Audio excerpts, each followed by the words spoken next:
ষান্মাসিক সামষ্টিক মূল্যায়ন 2024, বিষয় জীবন ও জীবিকা, শ্রেণী নবম, ছাত্রছাত্রীর জন্য নির্দেশনা। এখানে বিনিয়োগে আগ্রহী একজন ব্যক্তির মূলধন বিনিয়োগের কথা বলা হয়েছে। বিনিয়োগটি লাভজনক খাতে প্রয়োগ করার জন্য নির্দেশনা দেওয়া হয়েছে। নির্দেশনা অনুযায়ী প্রত্যেককে একটি প্রস্তাবনা তৈরি করে জমা দিতে হবে এবং কাজটি করার জন্য মোট সময় থাকবে 5 ঘন্টা। ক্ষেত্র নির্বাচনের পরামর্শ, ক্ষেত্র নির্বাচন ও বিনিয়োগের ধরনটিতে দলগতভাবে আলোচনা করার সুযোগ থাকবে এবং বিনিয়োগের ঝুঁকি নিয়ে দলগতভাবে একটি পোস্টার পেপার তৈরি করবে। এরপর ক্ষেত্রগুলো থেকে বেকার সমস্যার সমাধানের উপায় খুঁজবে। প্রথম অংশের পর 30 মিনিটের বিরতি থাকবে এখানে বলা হয়েছে।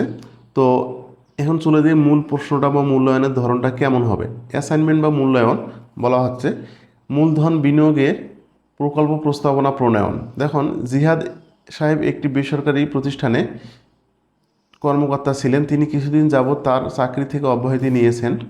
অব্যাহতি নেওয়ার সময় তার প্রতিষ্ঠান থেকে তাকে কিছু প্রভিডেন্ট ফান্ড থেকে টাকা প্রদান করেছেন। এখন তিনি চিন্তা করতেছেন এই টাকাটা একটা লাভজনক খাতে বিনিয়োগ করবেন। এখন কোথায় কোথায় বিনিয়োগ করবেন তার সম্ভাব্য একটা তারা তালিকা দিয়ে দিয়েছে। এই তালিকা থেকে তোমাকে খুঁজে নিতে হবে। তো দেখুন তালিকাটা তারা কি দিয়েছে, তিনি কীভাবে বিনিয়োগ করতে পারেন। তিনি সঞ্চয়পত্র কেনা, এটা একটা বিনিয়োগ করতে পারেন। নিজের উদ্যোগে কোনো ছোটোখাটো উৎপাদনমুখী ব্যবসা শুরু করতে পারেন। শেয়ার মার্কেটে টাকা খাটাতে পারেন। জমি ক্রয় করে রাখতে পারেন।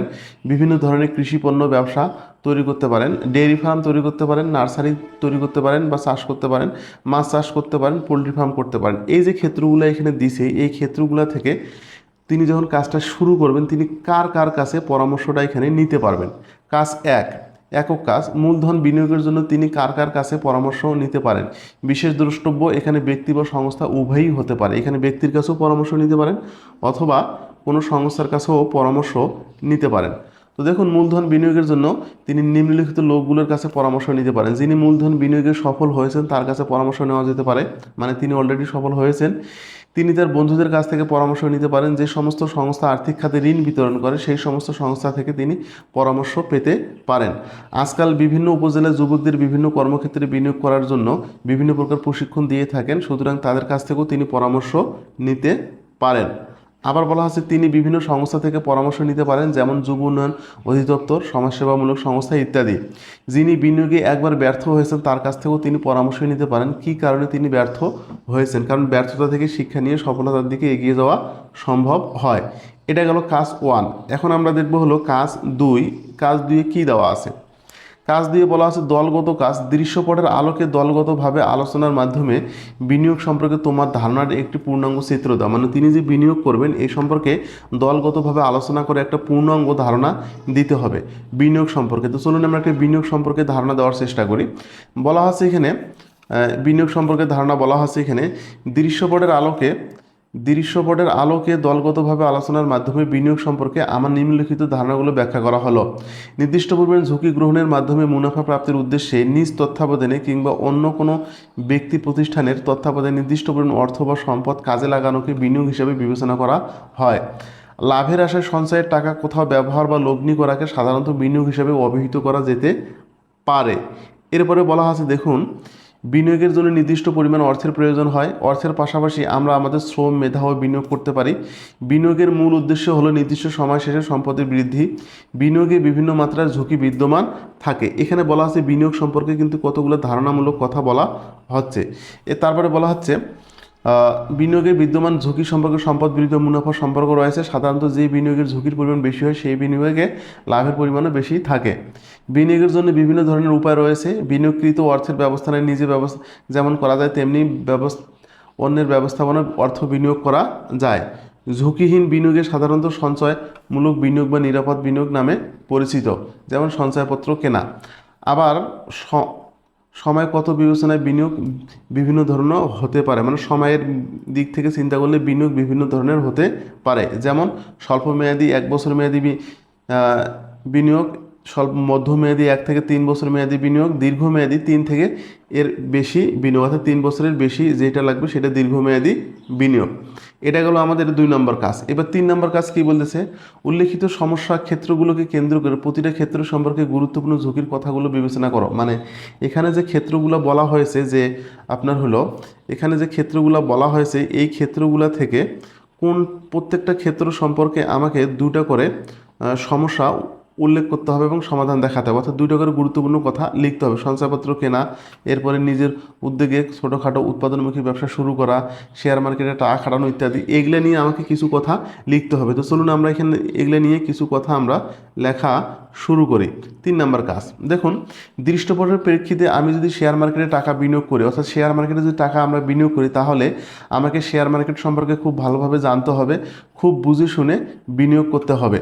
2 নম্বর কথা বলা হচ্ছে এখানে, দেখুন 2 নম্বর বলা হচ্ছে আমি যদি নিজে ব্যবসা শুরু করি তাহলে আমাকে তা পরিচালনা করতে হবে নিজের বুদ্ধি দিয়ে, সময় ও ঝুঁকি নিজেকেই বহন করতে হবে, ব্যবসার লাভ লোকসান সম্পূর্ণ আমার উপরেই নির্ভরশীল হবে।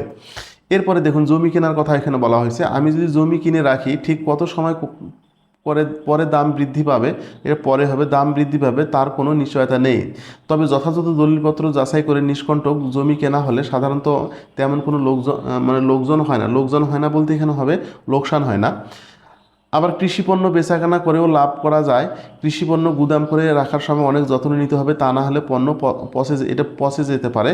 আবার অসাধু উপায়ে কৃষিপণ্যের উপর বিভিন্ন প্রকার কীটনাশক প্রয়োগ করে সংরক্ষণ করলে সেটা স্বাস্থ্যের জন্য ক্ষতিকর হয়ে দাঁড়ায়, সেদিকটা বিবেচনা করতে হবে। তাছাড়া রাষ্ট্রীয়ভাবে এটি দণ্ডনীয় অপরাধ, এজন্য বিনিয়োগ করার সময় সব দিকে বিবেচনা করতে হবে। এখন দেখুন আমি যদি মাছ চাষ করতে চাই, মাছ চাষ লাভজনক হলেও বর্তমানে মাছ চাষের অনেক ঝুঁকির মধ্যে পড়েছে। মাছ চাষের যে কাঁচামাল বা খাদ্যের দাম সেটা অনেক পরিমাণে বৃদ্ধি পেয়েছে, যার কারণে মাছ চাষের ঝুঁকির মধ্যে পড়েছে। এখন আমি যদি মাছ চাষ না করে যদি নার্সারি চাষ করি, নার্সারি চাষ করার শুধু অর্থনৈতিক চাকা সচ্ছল রাখে না, পাশাপাশি পরিবেশের ভারসাম্য, জলবায়ু পরিবর্তন, শব্দ দূষণ, বায়ু দূষণ, মাটি দূষণ ইত্যাদি থেকে পরিবেশকে সংরক্ষণ করে। কিন্তু নার্সারি চাষে এর ঝুঁকিও কম নয়, কারণ অনেক সময় বীজ থেকে চারা উৎপাদন করা অনেকটা জটিল হয়ে পড়ে এবং পরিবেশের ভারসাম্যর কারণে অনেক সময় নষ্ট হয়ে যায়। এখন পোলট্রি ফার্ম সম্পর্কে যদি আমরা কথা বলি, পোলট্রি ফার্ম করে আর্থিকভাবে সচ্ছল হওয়া যায়, পাশাপাশি দেশের আমিষের চাহিদা পূরণ করা যায়। কিন্তু পোলট্রি ফার্ম খাদ্যের যে পরিমাণ দাম বৃদ্ধি পেয়েছে সেই পরিমাণ পোলট্রি ফার্ম পোলট্রি ব্যবসা করে, পোলট্রি চাষ করে বিভিন্ন আনুষঙ্গিক খরচ মিটিয়ে জীবিকা নির্বাহ করা অনেকটা কঠিন হয়ে পড়ছে, কেননা প্রান্তিক খামারি আজকাল এই ফার্মে নেমে এসে পথে বসেছে, এরকম বহুত উদাহরণ আছে। এটা গেল আমাদের হলো 3 নাম্বার কাজ। এখন 4 নাম্বার কাজ কি বলতেছে, সম্ভাব্য ক্ষেত্রগুলো থেকে বিনিয়োগের জন্য তুমি কোনটিকে বেছে নিবে এবং কেন বেছে নেবে। ওখানে যে উল্লেখ করা হয়েছে সঞ্চয়পত্র কেনা, তারপরে জমি কেনা, শেয়ার বাজারে টাকা খাটানো, মৎস্য চাষ, নার্সারি চাষ ইত্যাদি সম্পর্কে যে কথা বলা হয়েছে, ওইখানকে বিবেচনা করে তুমি কোনটাকে বেছে নিবে সেটা একটা তোমাকে লিখতে হবে একক কাজ। এখানে বলা আছে সম্ভাব্য ও ক্ষেত্রগুলো থেকে আমি সঞ্চয়পত্র কেনা বেশি প্রায়োরিটি দিব, প্রাধান্য দিব। কারণ যিনি মূলধন বিনিয়োগ করবেন তিনি অলরেডি চাকরি থেকে অবসর নিয়েছেন, এবং জিহাদ সাহেবের কথা বলা হয়েছে, তিনি কিন্তু চাকরি থেকে অবসর নিয়েছেন। তার বয়সের একটা তারতম্য ব্যাপার আছে, যদি সঞ্চয়পত্র কিনে ক্ষেত্রে লস হওয়ার সম্ভাবনা কম, যদিও সময়ও একটু বেশি লাগে, পরিমাণে পুঁজি কম পাবে, তাতে ঝুঁকির পরিমাণ কম থাকবে। অর্থাৎ সঞ্চয়পত্রের লাভের পরিমাণটা কিন্তু কম, কিন্তু ঝুঁকির পরিমাণটাও কম। যেহেতু ঝুঁকির পরিমাণ কম, বয়স হয়ে গেছে, এই জন্য আমি মনে করি তার সঞ্চয়পত্র কেনাটাই সবচেয়ে উত্তম হবে। এটা গেল। এখন 5 নাম্বার কাজ, দৃশ্যপটের আলোকে দলগতভাবে আলোচনার মাধ্যমে বিনিয়োগ সম্পর্কে তোমার একটি ধারণা পোস্টার পেপারের মধ্যে উপস্থাপন করো। তার মানে বিনিয়োগের ঝুঁকি সম্পর্কে, বিনিয়োগ সম্পর্কে একটা পোস্টার পেপার তোমাকে উপস্থাপন করতে হবে। পোস্টার পেপারটা যদি আমরা উপস্থাপন করি তাহলে নিয়মকানুন অনুযায়ী লিখছি, বিনিয়োগের ঝুঁকি সম্পর্কে জানতে পারবো আমরা। কাজের ধরন দলগত কাজের মাধ্যমে আমরা পোস্টার পেপারটা তৈরি করব। এখন এটা তৈরি করতে আমাদের কি কি লাগবে, এটা হবে জীবন জীবিকা খাতা, পাঠ্য বই, চক, মার্কার ইত্যাদি, কাজের নির্দেশনা, শিক্ষকের নির্দেশনা অনুযায়ী 5 থেকে 6 জন সদস্যের একটি দল গঠন করব, বিনিয়োগ ও যোগ সম্পর্কে আলোচনা করব, দৃশ্যপটটি আবার ভালোভাবে পড়ব। এবার দলগত আলোচনার মাধ্যমে বিনিয়োগ সম্পর্কে আমাদের ধারণা পোস্টার পেপারের মাধ্যমে উপস্থাপন করব। নিচের পোস্টার প্রিয় অঙ্কন করিয়ে বা ডিজাইন করিয়ে শ্রেণী শিক্ষকের নিকট জমা দেই। তো দেখুন এখানে একটা পোস্টার পেপার অঙ্কন করা হয়েছে, তোমরা অবশ্যই এখানে দেখতে পাচ্ছ। এখানে তো বলা হয়েছে কি, এখানে বুঝে শুনে বিনিয়োগ হয় না কভু ক্ষতি, মূলধন থাকবে সুরক্ষিত, রহে না দুর্গতি। এখানে একটা পোস্টার পেপারের বিভিন্ন ডিজাইন করা হয়েছে, এখানেও তোমরা অবশ্যই এখানে দেখতে পাচ্ছ। আমি একটু পিকচারটা ছোট করি। তো এখানে যদি আমরা দেখি বিভিন্ন প্রকার হেডলাইন করা আছে, ডিজাইন করা আছে, তোমরা চাইলে এর সাথে ভালো ডিজাইন করে জমা দিতে পারো। তো এখানে একেবারে একটা ডিজাইন করা আছে, দেখো একবারে আমি এখানে শো করতেছি ছোট করে। তো দেখুন এখানে লেখা আছে বিভিন্ন কথা এখানে লেখা আছে, আমি তোমাদেরকে জুম করে দেখাচ্ছি, পড়তে গেলে অনেক সময় লাগবে। তো দেখো এখানে কিন্তু লেখা আছে বিভিন্ন নিয়মকানুন বা এরকম, তোমরা চাইলে এভাবে করতে পারো অথবা এর চেয়েও ভালোভাবেও করা সম্ভব হবে। কাজ নম্বর 6, একক কাজ। বিনিয়োগের জন্য সম্ভাব্য ক্ষেত্রটি বেছে নেওয়ার ক্ষেত্রে তুমি বিনিয়োগের ঝুঁকি সম্পর্কে কতটুকু ভেবেছো।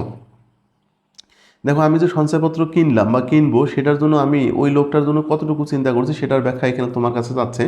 তো এই ব্যাখ্যাটা এখানে দেখো, বিনিয়োগ করলে অবশ্যই ঝুঁকি থাকবে, বিনিয়োগ করলে লাভের আশা করবই। আমি সম্পর্ক ক্ষেত্রগুলো থেকে বয়স বিবেচনা সঞ্চয়পত্র কেনার কথা বলেছি, কারণ সঞ্চয়পত্রের ঝুঁকি পরিমাণটা তুলনামূলক কম, সঞ্চয়ের পথে দীর্ঘমেয়াদী সময় লাগে, সময় অনুসারে পুঁজির পরিমাণ কম, সময় অনুসারে লভ্যাংশ বা লাভের পরিমাণও কম। কেন করা হয়েছে, যদি ওইটা ঝুঁকির পরিমাণ কম এই জন্য।